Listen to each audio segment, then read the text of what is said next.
Hello everyone, welcome to our YouTube channel keep it simple. आज के video में हम बात करेंगे एचडीएफसी बैंक की, जिनके ऊपर आरबीआई ने जो भी रेस्ट्रिक्शंस लगाई हुई थी उन सबको हटा दिया है और अब बैंक अपने डिजिटल 2.0 प्रोग्राम को लॉन्च कर पाएगा। तो इस टॉपिक को हम इस वीडियो में डिटेल में डिस्कस करेंगे और ये भी बात करेंगे कि क्या करंट प्राइस पे आपको एचडीएफसी बैंक का शेयर लेना चाहिए या नहीं। और आगे बढ़ने से पहले अगर आपने अभी तक चैनल को सब्सक्राइब नहीं किया है तो प्लीज सब्सक्राइब करके हमें मोटिवेट कीजिए। तो सबसे पहले अगर बात की जाए लेटेस्ट डेवलपमेंट की, तो आरबीआई ने एचडीएफसी बैंक के जो नए डिजिटल लॉन्चेस के ऊपर रेस्ट्रिक्शंस लगाई हुई थी उनको हटा लिया है। एचडीएफसी बैंक ने एक स्टेटमेंट में बताया है कि भाई 11 मार्च 2022 को एक लेटर आया है आरबीआई से एचडीएफसी बैंक को, जिसमें कि जो बैंक के डिजिटल 2.0 प्रोग्राम पे रेस्ट्रिक्शंस लगी हुई थी उनको लिफ्ट कर लिया गया है। और एचडीएफसी बैंक ने इस चीज को स्टॉक एक्सचेंज को भी नोटिफाई कर दिया है 12 मार्च 2022 को।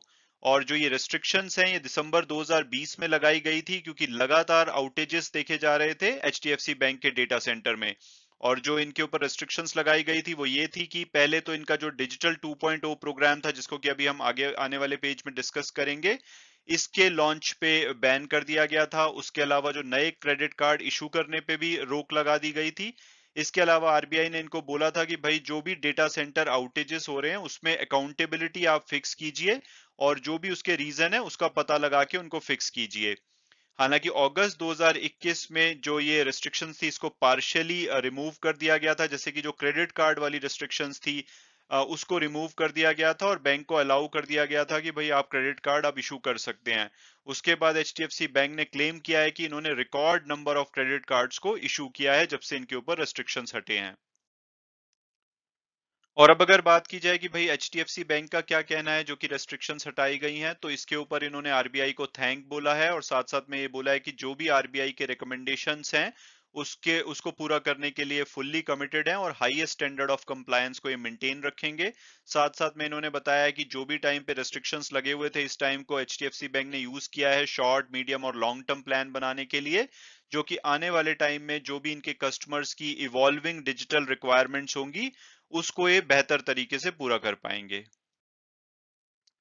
और अब अगर बात की जाए कि भैया डिजिटल 2.0 प्रोग्राम क्या था जिसके ऊपर रेस्ट्रिक्शंस लगाई गई थी, तो एसेंशियली इसका मतलब यह है कि जो लोन डिसबर्समेंट करता है बैंक या पेमेंट्स, इन्वेस्टिंग, इंश्योरेंस वगैरह की जो सर्विसेज प्रोवाइड करते हैं, ये कस्टमर्स को घर बैठे बैठे देना चाहते थे। इन्होंने इसके लिए काफी सारे जैसे ऑनलाइन प्लेटफॉर्म फ्लिपकार्ट, अमेजोन के साथ भी पार्टनरशिप करी थी। साथ साथ में फिनटेक प्लेयर जैसे कि पेटीएम, फोन पे, मोबीक्विक, इन सब के साथ पार्टनरशिप करी थी ताकि जो वैल्यू एडेड बेनिफिट्स हैं इनके कस्टमर को दिए जा सकें, जैसे कि कैशबैक ऑफर्स या नो कॉस्ट ईएमआई, ये लोग डेवलप कर रहे थे। जैसे RPA, robotic process automation, machine learning, artificial intelligence, blockchain वगैरह, ताकि जो फाइनेंशियल सर्विसेज एक्सपीरियंस है इनके कस्टमर का उसको बढ़ाया जा सके और साथ साथ में जो सिक्योरिटी है ट्रांजैक्शन की उसको भी बढ़ाया जा सके।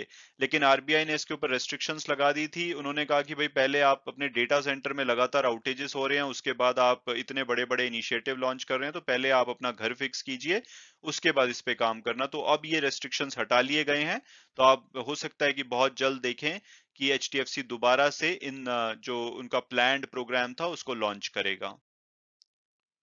इसके अलावा अगर क्रेडिट कार्ड बिजनेस की बात की जाए, तो क्रेडिट कार्ड बिजनेस जनवरी 2022 का डेटा देखे तो पिछले साल के मुकाबले 15% बढ़ा है। 7 करोड़ के आसपास टोटल कार्ड इन फोर्स हैं ओवरऑल सभी कंपनीज के मिला के, और जो स्पेंड होता है वो 87,768 करोड़ था जनवरी 2022 में, जो कि पिछले साल सेम जनवरी यानी कि 2021 से अगर कंपेयर करें तो 34.5% बढ़ा है। हालांकि इसमें दिसंबर 2021 के मुकाबले में थोड़ी कमी देखी गई थी, but year on year basis पे इसमें काफी ज्यादा बढ़ोतरी आई है।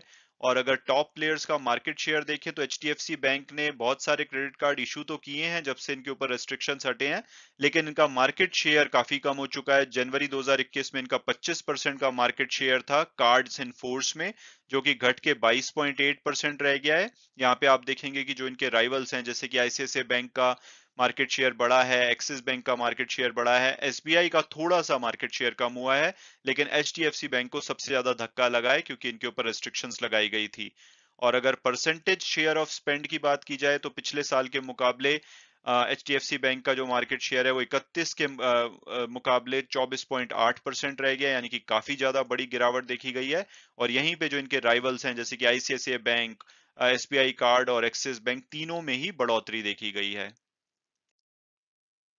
और अब अगर बात की जाए कि क्या करंट प्राइस पे हमें HDFC बैंक का शेयर लेना चाहिए या नहीं, तो सबसे पहले अगर पास्ट परफॉर्मेंस देखें तो पिछले 3 साल में इन्होंने 31% की रिटर्न दी है, लेकिन पिछले 1 साल में इन्होंने 10% की नेगेटिव रिटर्न दी है और पिछले 1 महीने में भी इनका शेयर 8% के आसपास गिरा है। तो पिछले 1 साल से खासकर इन्होंने काफी ज्यादा डिसअपॉइंटिंग परफॉर्मेंस दी है, और उसका मेन रीजन यही है कि एक तो इनके ऊपर जो RBI ने रिस्ट्रिक्शंस लगाई थी उसकी वजह से इनके बिजनेस को काफी इंपैक्ट हुआ था।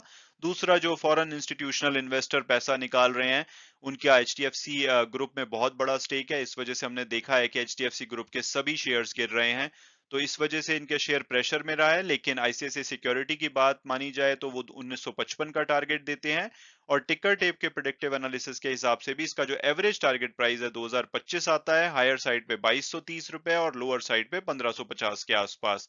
जो कल की क्लोजिंग हुई है वो 1397 पे हुई है, तो उस हिसाब से तो ये प्राइस बहुत ही ज्यादा अट्रैक्टिव लगता है, अपने लोएस्ट टारगेट प्राइस से भी नीचे पे अवेलेबल है। और अगर कंपनी के फंडामेंटल्स और पीयर्स एनालिसिस को देखा जाए तो 7,75,000 करोड़ रुपए के साथ ये largest one of the largest company है। और वैल्यूएशन देखा जाए तो बहुत ही अट्रैक्टिव है, इस टाइम सभी बैंक का वैल्यूएशन काफी अट्रैक्टिव है। थोड़ा सा कोटक महिंद्रा बैंक का महंगा लगता है, बट अदर देन दैट सभी बैंक का जो वैल्यूएशन है बहुत ही बढ़िया है, और HDFC बैंक का भी काफी अच्छा है। तो मुझे लगता है कि करंट सिनारियो में किसी भी बैंक का शेयर लिया जा सकता है, खासकर HDFC बैंक बहुत ही अच्छी बेट हो सकता है।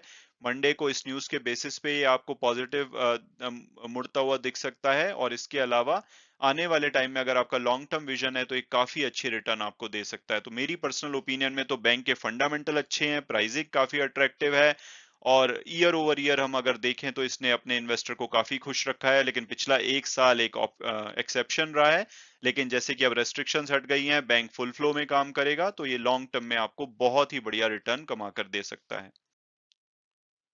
हालांकि वीडियो क्लोज करने से पहले मैं डिस्क्लेमर दूंगा कि जो भी व्यूज हैं वो मेरे पर्सनल हैं। अगर आप किसी भी शेयर में इन्वेस्ट करना चाहते हैं तो अपनी फर्दर रिसर्च कीजिए, उसके बाद अगर वो ठीक लगता है तभी आप उसमें इन्वेस्ट कीजिए। Thanks so much for watching the video and God bless you all.